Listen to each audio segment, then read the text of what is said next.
We've been getting a ton of questions from you guys over on social media.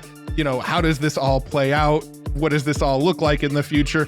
That sort of concept came up over and over and over again. I'm hoping in the future it's just simplified. Here's the one model. We're going to answer a lot of your questions.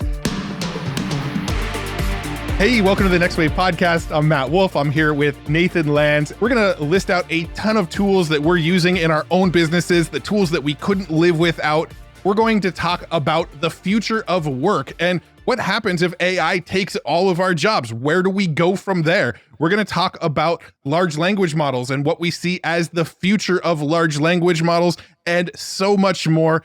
Get a notepad ready. We go into a lot of stuff. This is a fun episode, so let's just go ahead and get right into it. So our first question is from Nahid.ai. So he says, where do you think we will see the next best leap in AI agents? You know, because we've heard about agents for so long, but like nothing's actually worked yet. Like there was all the hype, you know, with Baby AGI and all those that came out, and Auto GPT, what was it, like almost like a year and a half ago now? Mm-hmm. And then really nothing happened. So I think that a lot of people were really disappointed that there was all that hype. But the rumor is that, you know, OpenAI has been telling their investors that the new O1 model, like not the preview that's out right now, but the actual O1, that they're having some like pretty good results with agents. So, and so I think currently that's what I'm betting on is like when, you know, if they're telling their investors that, like usually you don't lie to investors. So if they're actually telling investors that, probably means it's at least working somewhat. So I think that's going to be the next step. It's probably not going to be amazing. It's, you know, it's going to be, you know, like a lot of these things where sometimes they get overhyped, but at least if they're useful in some use cases, then you just kind of, it'll get better from there. Yeah. Well, I know like the Rabbit R1, right? Which was just like horribly reviewed by everybody who got their hands on it. Well, they just now started to roll out the large action model, and supposedly it's pretty decent now. Like it can actually watch things on your screen. So you train it once on how to do something. Like you can train it on how to go buy something for me on Amazon. Once you've done it once, it sort of learns how to do that. And then next time you can say, hey, go buy me a new water bottle on Amazon or whatever, and it will go and actually go through all the steps. I actually have a Rabbit. I haven't tried that yet, but I hear they're actually making some good strides there on the Rabbit. But it's so hard to say. Like I feel like everybody's vision of what an AI agent is going to be is like slightly different. Like we've already got Perplexity, which is kind of like an AI agent where it will search out one query based on what it finds, search out another query, go and possibly even a third query, and then present you with all the information that it came up with, right? We've already got that.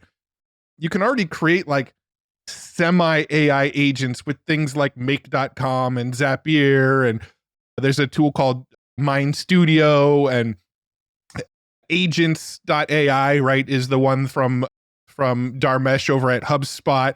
You've got all of these tools that are kind of agentic already, right? You're basically having the AI go and use this tool via an API, and then you can connect all of these APIs and all of these AIs together and get what you're looking for. But they're still kind of like convoluted and complex and sort of tough to build. But I feel like AI agents is sort of like a tough thing to really predict where it's going to end up, because everybody kind of needs them to do different things for them. Right. So I don't know if there's going to be, at least in the very, very near term, like a one size fits all AI agent where people are like, this is it. We got the AI agent that everybody was looking for. I think we're going to have like a whole bunch of little sparks of agents all over the place that all do little different things. And we're probably still a little ways off before it's like a personal assistant where you can just tell it to do anything you want, you know? Yeah, I mean, I think you're going to see lots of different ones where it's just for like a specific use case, like you just said. I saw a tweet from Dan Chipper the other day where he's got something they're going to be releasing where it looks like it's an agent that like goes through all your emails and like responds to the ones that are like obviously just needed very simple responses, and you kind of programmed it what kind of simple responses are okay for it to give. And it also like, you know, probably checks the ones that are spam and the ones that you don't need to respond to, the ones that are important, and it summarizes all of it for you and helps take care of them. Like, yeah, I need that. So I can see that we're going to have all these different agents. That exists already, or is that something that Dan's building? Well, he showed a screenshot of it, like basically like that it's working internally, and he like kind of said like something's coming soon.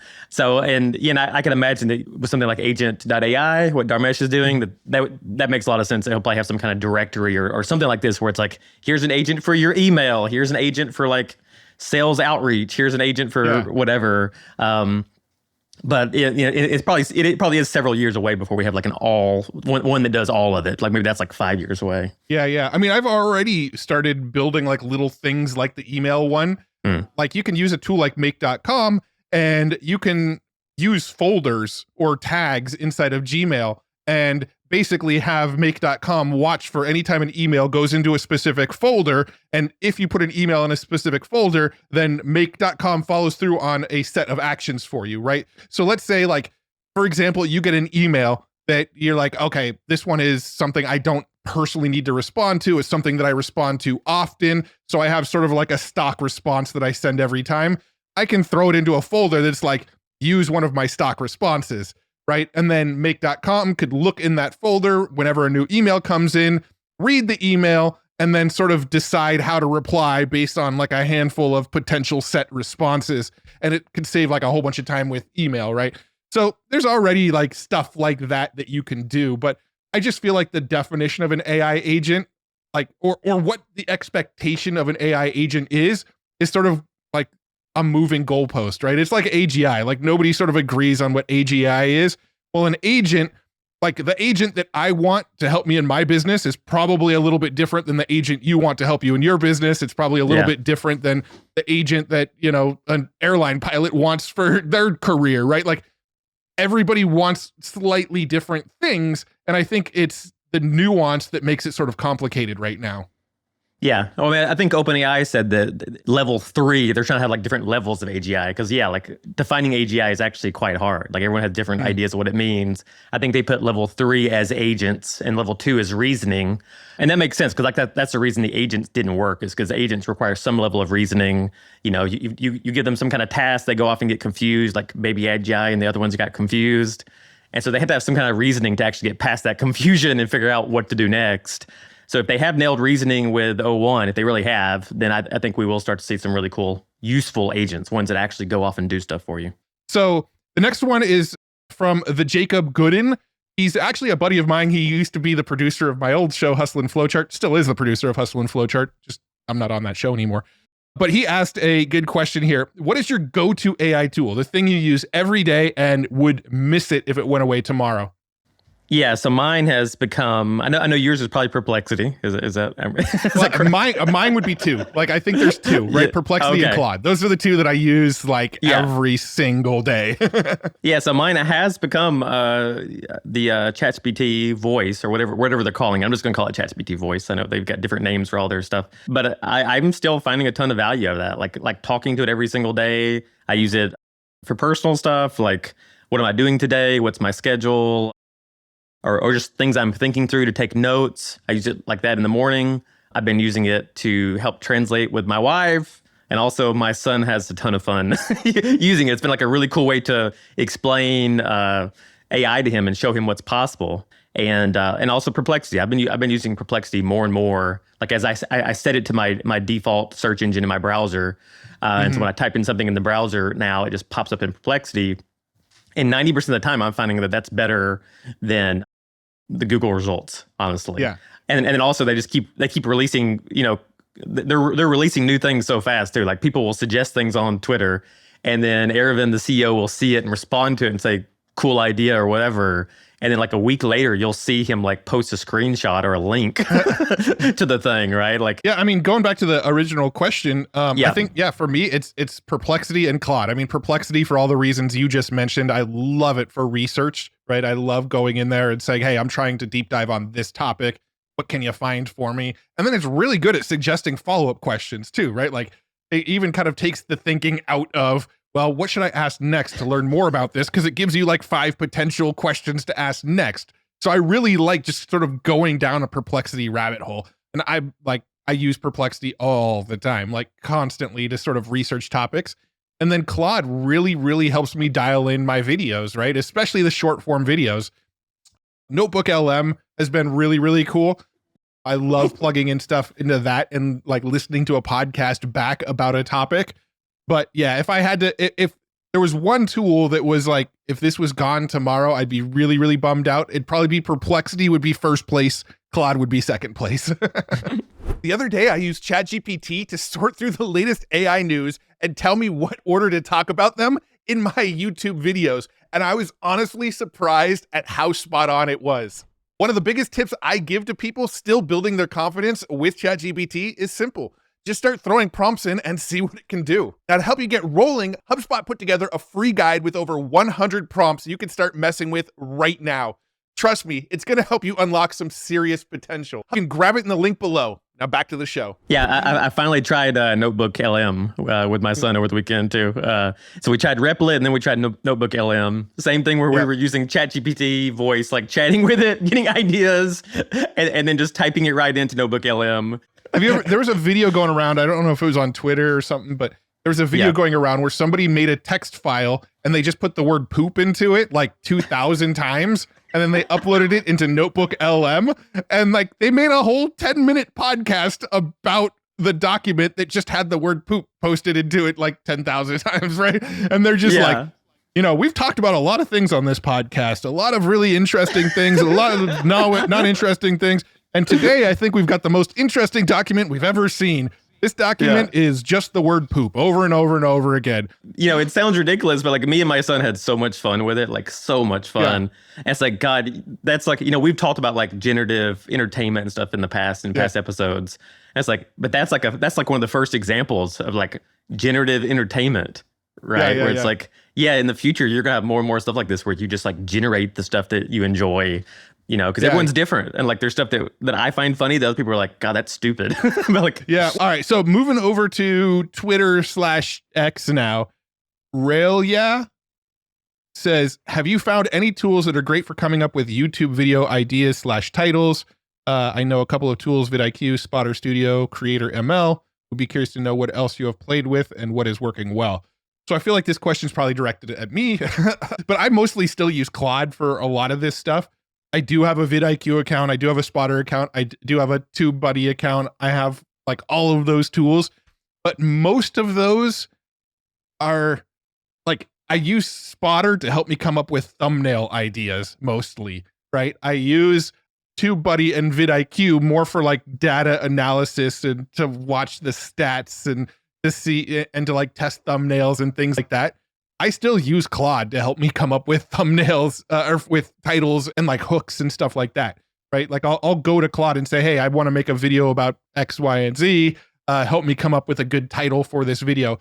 Or what I do a lot of times now is I'll record the whole video, get the transcript from the video, throw it into Claude and say, here's a transcript from a video I recently made.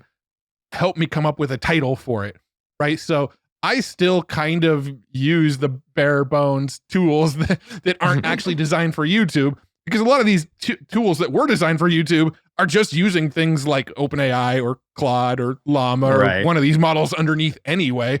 So I'm just sort of like skipping the middleman, honestly. But like vidIQ, you use it mainly for like stats on videos and things like that? So vidIQ I mostly use because they've got like a really nice like sidebar that automatically shows up on YouTube, and it'll show you if like thumbnails have been recently changed or titles have been recently changed. So it's more to like analyze other videos on other channels than it is for like my own channel, honestly. Cool. I can go look at other videos and see how well they're performing compared to like their normal videos. It also puts like a little, like a multiplier below the video. So it'll say this video is performing at like 1.5x the normal video on this channel. This video is performing at 50x the normal video. This video is performing at 0.5x. Like it's underperforming for this channel. So I use it a lot like that to see what types of videos and titles and thumbnail combinations are working for other people, just to, you know, kind of get ideas and stay looped in. I don't really copy other people's ideas, but it's more keeping my finger on the pulse. Saying that, TubeBuddy is an AI first company. Like they actually got purchased by a company called Ben Labs, and Ben Labs was a giant like AI research company. So like TubeBuddy is sort of like built around AI these days. But yeah, I don't really know the history too much of vidIQ or anything like that. And Spotter actually is really, really good at generating thumbnail concepts. You can give it an idea for a video and it'll use, I don't know what AI models they're using under the hood, but it will generate like thumbnails based on what your channel thumbnails normally look like. So I will go and I will give it an idea for a video. It'll make a thumbnail that looks similar to like my most popular thumbnails, but with like new elements in it. So it actually is sort of trained in on my existing thumbnails on my channel. Like it even tries to make like a sort of face that looks like mine. Not really good, but it'll make a bearded man that looks somewhat close to me in the thumbnail, just to give you the concept, you know? Right. That's cool. Are you actually using that, the spotter, or is that just giving you ideas? That's so cool. Yeah. Well, I don't actually take the thumbnail straight from spotter. In fact, the thumbnail that it generates for you, it actually has text on it that says like generated with AI, right? So like I can't just take the thumbnail straight from spotter and upload it to YouTube, but it'll give you a concept, and I can take that concept and use it as like an image to image inside of Stable Diffusion, and have Stable Diffusion generate something that looks similar. Or what I've done, if I really, really like the thumbnail it generated for me, is I take the thumbnail it generated, pull it into Photoshop, put a little square around the area where it says generated with AI, and then use generative fill to just remove it. So we just discovered a business idea for anyone listening. So you literally could just go copy spotter and not say made with AI and have a business right there. So yeah, maybe they have some like proprietary stuff behind the scenes to like actually learn on your channel and stuff like that. Yeah. So yeah, not that simple, but if someone's smart. Yeah, for sure. Let's see. Coal Mine Canary says you should address the topic of there being too many AI tools and people's inability to afford them. It's going to be a problem. Now, that specific question kind of concept came up a lot on this like Twitter thread. So when I asked you to ask these questions, the thought of there's way too many tools. They all want like a monthly fee to use them. How does this all play out? Like, what does this all look like in the future? That sort of concept came up over and over and over again. Yeah. And I personally think it's a problem, right? Like, as the guy who runs Future Tools, where people are like submitting tools to me every day, and I'm seeing like 100 new tools every day, I only approve like 1% of the tools these days that get submitted to me, because so many of them do the exact same thing. And so many of them just feel like cheap, low effort money grabs, right? People will go, oh, I can use the Flux, Flux Pro API. Cool. I'm going to go make an AI image generator and charge $20 a month for it, right? And all they're doing is putting a wrapper around the Flux API. And I just see so much of that, and it's just low quality and it's junk, right? So curious, what are your thoughts about the like oversaturation issue? Yeah, I mean, I guess I have a lot of thoughts. I mean, it feels like right now we're in like this exploratory phase where it's good that that's happening because people are out there trying all these things, so we get to explore all the possibilities before we before things stabilize, and it's like, oh, here are like the 5 things that everyone uses, right? Because over time that probably will happen. Like, people say they hate monopolies, but that's one of the benefits of monopoly. You'll have you'll have more things baked into one product over time, and then you'll pay like one fee for that. And I think we will have that. Like, I think in like 3 years from now, you'll probably have like 5 things that people pay for, and most people will probably pay for 1 or 2 things, would be my guess. Yeah. Or you don't pay for any of them and they're ad supported, right? Yeah, but there's something else though that I've been thinking about recently, because like there's been like whispers that like the models from OpenAI in the future, the ones that are going to be supposedly amazing and like people are going to think it's AGI. Why do people assume that that's going to be $25 a month or whatever? Yeah. And they may not be. Like some of these future models may be very expensive. Like we may start to have a divide there where it's like, there's like the $25 model and you're getting what you get now, or you pay like $1,000 or $10,000 a month and you get access to AGI. And because it may cost a lot to run these future models, and they may be absolutely amazing and very expensive to run. And so that's where I'm actually kind of concerned. If you pay $10,000 a month for AGI, can I go tell my AGI to go make me a business that makes more than $10,000 a month? Well, yeah, that's the thing. Is like, this may literally, because I think we've talked a little bit in the past about like AI could help, because right now there's huge wealth disparity all around the world, right? Like, and in theory, AI could help with that by like giving everyone more opportunities and things like that. But also, we could end up in a situation where only some people can afford the AI, and everybody who can afford it and use it well, they get way ahead of everyone else. Right. Because like, if you can pay $10,000 a month to use the newest open AI model, and it's basically like hiring 20 employees or something, not saying that's going to happen now, but like, let's say in 3 years or something, that could really change your life. And people who can't afford that, it's not going to be great for them. So I do wonder about that. Like, I think people are not thinking about that yet, about, these things cost a lot right now, but they may cost a lot more in the future. I could see it going either direction, honestly, because I do know like they're going to continually work to get the cost of compute down as well, right? I think, as it gets more and more intelligent, it's going to require more compute power, but at the same time, everybody's trying to lower the cost of compute, right? Like NVIDIA is trying to make their chips more affordable to build and more efficient and all that sort of stuff. And Microsoft and others also, I think they're starting to invest into nuclear as well. So like we're going to need more energy as well, and like cleaner energy.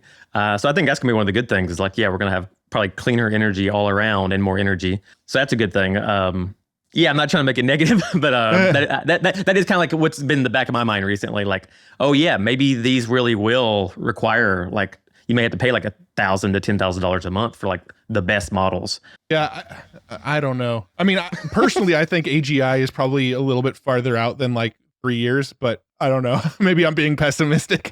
I think with like the tool like sort of overload concept, the saturation of just too many tools, too many monthly payments, I do think that's an issue right now. But I also do think there will be like a consolidation, like you mentioned. I think a lot of people are going to be using the Googles, the Microsofts, the, maybe OpenAI, maybe Anthropic, maybe some of these other companies all just have like a single platform where you can generate your images, generate your videos, generate your text, have this sort of agentic features, and you pay the one service and it can kind of do it all. I think that's eventually where it's going to get in the near term. But right now I do think it's a problem. I also think there's a lot of people out there that are just absolutely delusional with like their product ideas. I think so many people are going out there and going, "Hey, look, I just created an AI tool that can write children's books for you. It's $50 a month," right? But then like somebody will go use it once and be like, "Cool, I made an okay children's book that's nothing special. Why am I going to keep paying monthly for that?" Right? Like I see all the time on the Future Tools website, people send to me like AI tattoo generator for $10 a month. Who wants to pay $10 a month for an AI tattoo generator? At the very least, I'm going to pay once, get my tattoo idea generated, go get my tattoo, and then I don't need you anymore. Like, I think there's so many people that are just delusional with the products they put out there, thinking that there's an actual business model behind them, but really it's just like this is a cool feature that I'm trying to make money off of quick while AI is hot and in the news, but it's not a good product. Yeah, I mean, in the non-AI world right now, like the trend is to have stuff where you like pay for software once, or that's like kind of a movement happening right now. You pay for it once and then you own it forever. Yeah. But with AI, you can't do that. So that is the problem, right? Like these things do cost money to run the models. It's not cheap. And so you kind of have to charge like that. So there is an issue where a lot of these products where they're charging, the value is not there yet. And I think it's coming sooner than it sounds like you do, but as of right now, a lot of these products, you pay like $25 to $50 a month, and most of them are not worth it, really. Well, I also think there's probably a future, and I don't know how far off I am on this future. Like, I don't know if it's within 3 years, within 10 years, within 20 years, but I do think there's a future where like most people have like a supercomputer in their home, right? So like an on-device AI that's doing all of this stuff for them, but it's in their house, so they don't actually have to send it off to a data center or cloud GPUs or whatever, right? Like I think that will happen as well. I think there's a big future in on-device inference for running the AIs locally, right? Like if we're gonna have our own Jarvis, right, that's cleaning our house and doing our dishes and doing our laundry and vacuuming our floors and does everything for us on a daily basis, I have a really hard time seeing that all be in the cloud, right? What happens if that cloud service goes down for the day? All right, everything I do in my life I can't do today because that service is down? What happens if like there's internet outages? Okay, now I can't actually run all of the stuff that I've been running in my life because I can't contact Google services, servers today, right? So I do think that there's probably also a future where it might only be for the wealthy. I don't know, but I do think people are going to have like supercomputers in their home that can like run these massive AI systems at some point. Yeah, I was thinking about that. You're talking about Jarvis, but like, yeah, Tony Stark's supposed to be a billionaire, right, in the stories. Yeah, exactly. So maybe, it is the billionaires who have the local models, because, I mean, in the future that could happen, but it feels like for a long time, you're going to need a lot of compute to make these models really useful. And so obviously the ones in the cloud where they're benefiting from the large scale of all the servers being one place and remotely, that's going to always be way better for at least for a while. Yeah. Well, I mean, I think the training can happen remotely, but the inference would happen locally, right? So, the when they actually like train in OpenAI, I know you know this, I'm just more saying this for like the audience, right? But like when they train these big models, like the newest version of like Claude, the newest version of ChatGPT, things like that, a lot of times it takes like millions of dollars and months and months and months and months to train a new model, right? I don't think we're very close to doing that at home. But the inference part, the part where we ask it the question, it sort of queries the database and then responds to you, that's a lot less compute intense. So I think, I'm not sure. So like based on what OpenAI is saying about the O1 model, it seems like it's going to be more and more intensive on the inference side. So if that is how they start scaling things up, and if, let's say, the Anthropic, I assume maybe Anthropic's going the same route, maybe they're like a few months behind OpenAI or whatever, we're probably going to see all these guys like go into the, where basically inference is going to be more and more important. Like, and so I'm not sure. Like, I think inference is going to be one of the ways that this all scales, because like the logic side is what's been missing. And so it seems like that's where they're all going to be focusing on. Yeah. But I mean, I still think that the inference side, it's going to like the stuff that OpenAI is talking about is more for like the really sort of complex mathematical stuff in the current state. I don't really think, I don't know how to word this, but I don't really think that like making it take a lot longer on the inference side is what people are going to want. So I don't I think they're going to have to figure out how to like really, really shrink that time down. So when you give it a task, you get the response quickly, right? I think slowing it down is cool if I need to like analyze a complex math problem or write some code for me or something like that. But if I need to just like get a response really quickly on the best ice cream shop near me, I don't want it to like analyze for 15 minutes before it gives me a response. But that's where you would scale up compute. So if you scaled up compute, you could do that faster.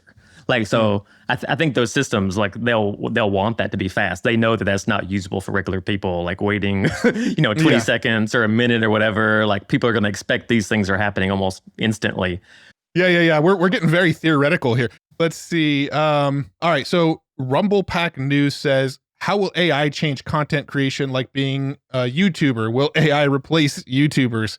I personally think that as AI gets more and more prolific and more people use AI and turn to AI to get responses to their questions and to learn about things, I also think simultaneously being a real human that people actually like relate to and know is a real human with real human thoughts is also going to become more important at the same time.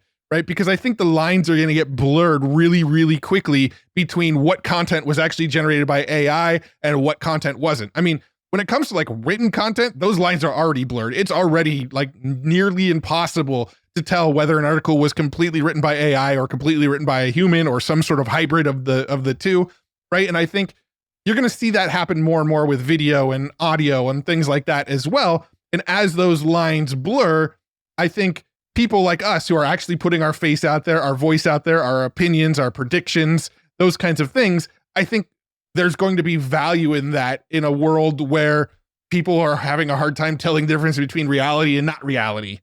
we've already seen this a little bit like with like VTubers, where they have these like virtual avatars and they talk and they're like cute and people watch them on Twitch and things like that. And that's kind of like a niche where I feel like probably AI videos may be similar, where people are going to think that's cool and some people are going to be into it, and you'll see some really crazy stuff with it because you can basically take VTubers to the next level where like there's all this interactive stuff going on. That'll be fun. But I think that'll just be like a niche. But I think, like you said, more and more people are going to want some kind of human connection and to feel like they have a relationship with this person that they're watching and that they're learning from, or that they're enjoying their content.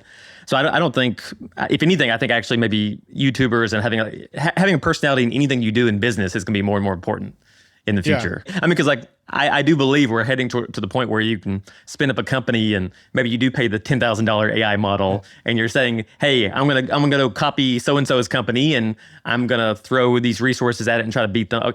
You're gonna see tons of this. Business is gonna get more and more cutthroat. And so because of that, having some kind of personality that people actually care about, that's where you could have some more loyalty, that people are like, oh, I like Matt, I like Nathan, I like, HubSpot, whoever, right? I think that can be more and more important over time. So if anything, I would be doubling down on making sure you have a personality in the work that you do. Yeah. And I think, the types of channels that might struggle are more of like the faceless channels that are creating like informational content that just have a voiceover and nothing else. I think that kind of content is probably become more of a struggle. Mostly because I think it's going to get way oversaturated as AI. We're going to get to a point where you can just say, generate me a video on how quantum computing works, and it's going to spit out a 15-minute video with a voiceover, with background music, with sound effects, with B-roll, and that video is going to explain, how quantum computing works, and you're going to be able to put that on YouTube. And if you're like the first few people to do it, you'll probably do pretty well. But over time, I can generate that myself. I don't need to go to YouTube and find somebody to generate that for me and then publish it to YouTube. But B, you're going to see YouTube just get so oversaturated with that kind of content that was just like somebody entered a prompt, took the output, uploaded it to YouTube, right? There's going to be a phase where that is happening a lot. Like, I'm predicting that right now. Give it like a year and a half. We're going to see so much just trash. It'll be good value content, but it'll be so low effort that there's going to be so much of it. And that, I think, is what worries me about YouTube. But I also feel that's where the potential is if you want to be a YouTuber, because being that real person that people can see and relate to becomes more valuable. There'll be a window where I don't think people will realize that it's AI generated, right? I think, like on Facebook, you see it right now. Facebook, Facebook's the exact example I was thinking of. yeah. On Facebook, you see the older people, the boomers or whatever, where they're like, "Oh my God, that's so cute!" Like people are posting like obviously fake photos of whatever. I saw it was like a cat snowman. It was like a snowman that was it looked like a cat. It was a snowman, and they were like, "You're amazing! I can't believe how talented you are." It's like, oh my God. So Cybergo says, do you feel that there's a disconnect between creators in the AI field and the general public? Are we as creators sometimes too disconnected from the ethical or social issues that this technology brings? And the reason I like this question is because personally, I don't feel disconnected from those concerns at all. Like I sort of live in both bubbles. Like I live in the AI creator bubble of everybody making the videos and the images and, using all the large language models to create cool content. But I also follow a ton of people that are like against AI, not the people that are like, responding to my tweets with like, screw you, AI sucks, right? But the people that are actually out there, like bringing up really, good arguments against AI, right? There are people out there that are doing it in a way where they're not just saying, oh, you like AI? Well, screw you. I hate you. And I'm just going to like cuss at you every time you tweet. There are people out there that are like, I see your points. Here's my counterpoints, right? And they actually want to healthily debate people who agree with AI. And I follow a lot of those types of people as well. So like in a lot of my content that I put on YouTube, I like to look at it from both sides of the coin, right? Like when I'm talking about a new AI video model, I will always kind of talk about, this is why I think this is really, really cool. But also here's some of the issues I see with this as well, right? Like when it comes to, tools like Midjourney and Stable Diffusion and some of those kinds of things, I think it's really, really, really cool technology. I think it generates some amazing images, and it opens up the floodgates for anybody to be creative and to, bring into this world anything that they can imagine. And I think that's super amazing, super empowering. But at the same time, I also think, yeah, but they scraped, millions of other people's images to train this data set, and those people didn't get compensated. And I can go to some of these tools and say, generate an image that looks like a Banksy. I don't know. I couldn't think of a better artist in the moment, but generate an image that looks like this artist, and it generates an image that looks just like the work that artist would have created. And I do think that, like, the ethics of that sort of bother me, right? So I'm constantly trying to look at things from both angles. I tend to live on the side of technology is going to progress, whether you people over here like it or not. So I'm going to learn about it, and I'm going to live with it, and I'm going to use it, and I'm going to try to implement it in my various workflows. But that doesn't mean I'm not sensitive to the implications on the other side of the coin with it. I just don't think that there's a sort of, rewind button. I don't think there's any going back on this now. And so, like, if I was in that position of, I don't like this, so I'm not going to use it, I feel like I'm putting myself in this, like, helpless position of like, I'm going to try to stop this from ever happening, but the strength that I have is not enough to stop this moving train. It's just going to plow right through me. So I tend to operate on the other side of the train. I'm going to ride the train instead of standing on the track trying to put my hands in front of it and stop it, Yeah. I mean, I think we feel pretty similarly about it. I mean, I kind of consider myself like a, effective accelerationist, definitely a techno optimist. But sometimes those people get a little too crazy, like accelerate everything, don't care about any of the consequences. I don't really feel like I'm in that camp. But I personally feel that AI is going to make the world way better. But the same, and I think a lot of people have actually not properly thought that through, like what AI will enable for us in the future, in terms of robotics, in terms of scientific breakthroughs, all kinds of different parts of life that I think AI is going to make better for us.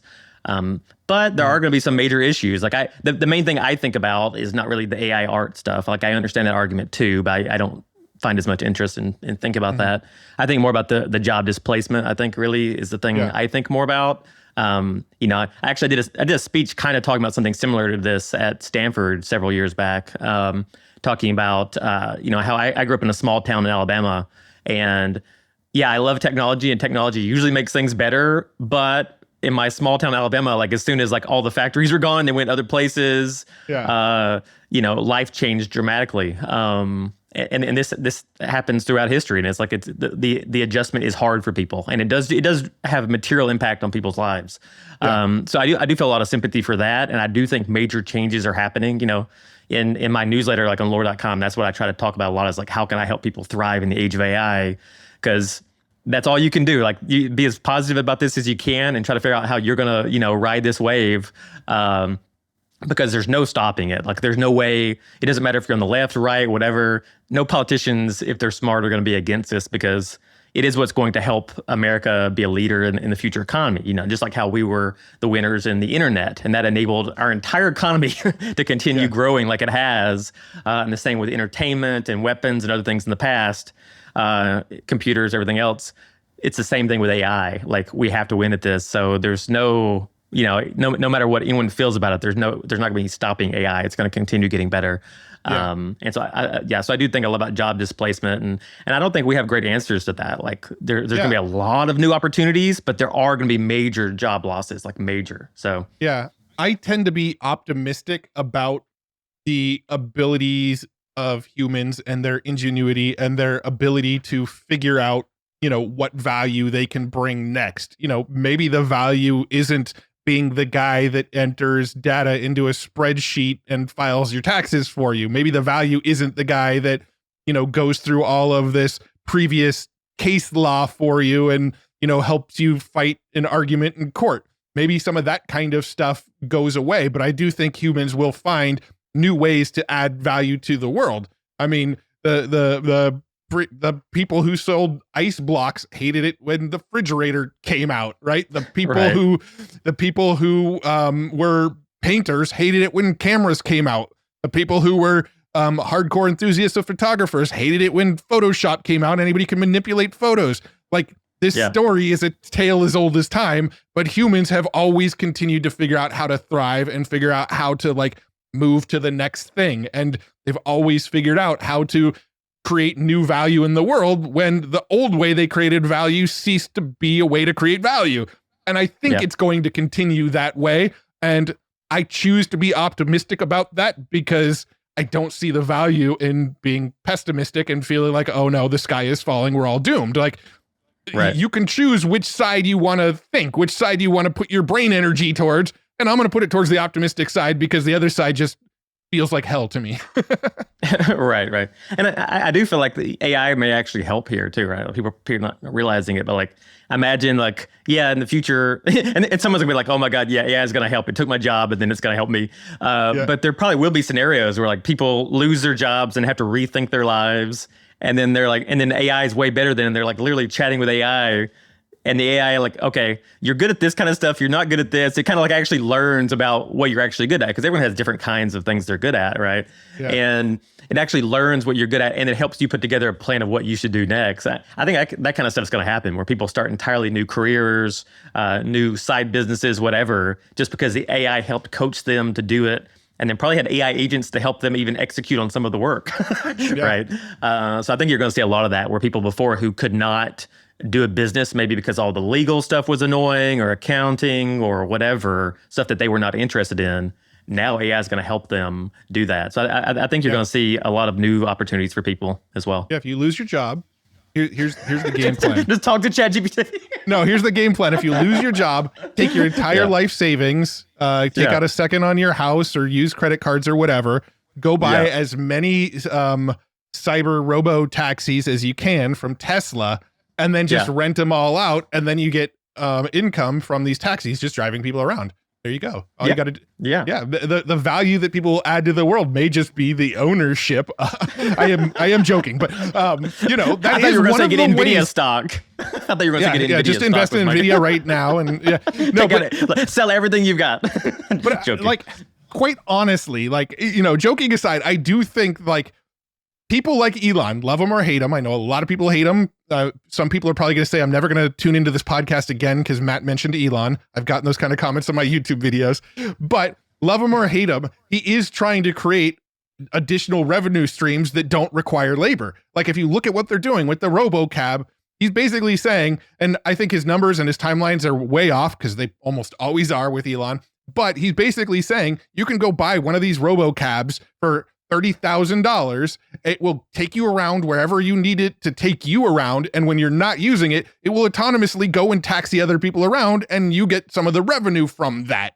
Right. So like, I think maybe in the future, like, that's the kind of revenue streams people are going to be generating. Now, probably not the best example because you've got to be able to afford one of those to sort of get your feet in the door on something like that. But I do think like new revenue generation models are going to pop up. Like, ignore the RoboCab thing.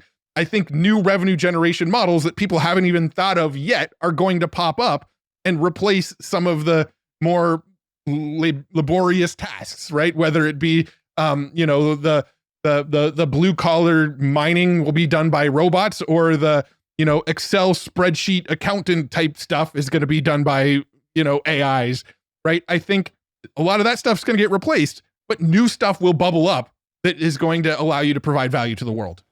Yeah, and on the other side too, a lot of the stuff he's building will result in abundance, and the entire idea of like our economy is driven like based on like abundance, scarcity, like what's supply and demand. Like if it's cheaper to produce things, the cost will go down, and so over time the cost of living will actually go down because of these inventions. And people are not realizing that. Like when you have robots out there building all this stuff for us, and it's cheap to make them, the cost of everything is going to go down.